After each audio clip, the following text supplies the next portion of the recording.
নামাজের সময় হয়েছে, আমরা সালাতুল মাগরিব আদায় করব। আর মাগরিবের নামাজের পরে আমরা আমাদের বীর শহীদ ওসমান হাদি ভাইয়ের কবর জিয়ারত করার জন্য যাব।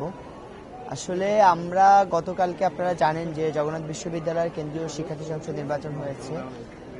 আলহামদুলিল্লাহ শিক্ষার্থীরা মনে করেছে যে আমাদেরকে বিজয় করলে আমরা তাদের জন্য বেশি কাজ করতে পারবো। এই জায়গা থেকে আল্লাহ তাআলার রহমতে আমরা এই দায়িত্ব পেয়েছি আলহামদুলিল্লাহ।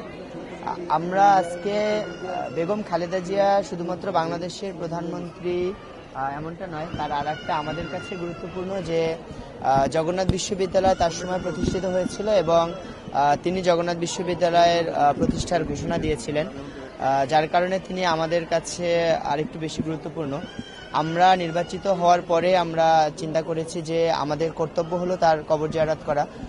তিনি যদি জীবিত থাকতেন তাহলে আমাদের জন্য আজকের দিনটা আরো আনন্দের হতেন, এবং আমরা মনে করি তিনি জীবিত থাকলে তিনি আমাদেরকে তার কাছে ডেকে নিতেন এবং আমাদের সাথে কথা বলতেন বা জগন্নাথ বিশ্ববিদ্যালয়ের সার্বিক উন্নয়ন নিয়ে তিনি পরামর্শ দিতেন। যেহেতু তিনি আল্লাহটাকে সাড়া দিয়ে চলে গেছেন, এখন তো আসলে আমাদের একটাই করণীয় আছে যে তার জন্য দোয়া করা।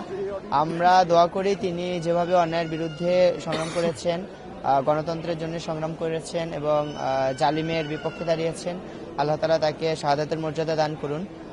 এবং জগন্নাথ বিশ্ববিদ্যালয়ের জন্য তিনি যে অবদান রেখেছেন, জগন্নাথ বিশ্ববিদ্যালয়ে যে হাজার হাজার শিক্ষার্থী পড়াশোনা করে, আমরা সবসময় তার জন্য দোয়া করি, আমরা তাকে ধারণ করি। আমরা মনে করি যে জগন্নাথ বিশ্ববিদ্যালয় যে ধারা চালু হয়েছে ছাত্র সংসদ নির্বাচনের, এটা সামনের দিনগুলোতে চালু থাকবে এবং জগন্নাথ বিশ্ববিদ্যালয় উত্তরোত্তর সাফল্যের দিকে এগিয়ে যাবে ইনশাল্লাহ।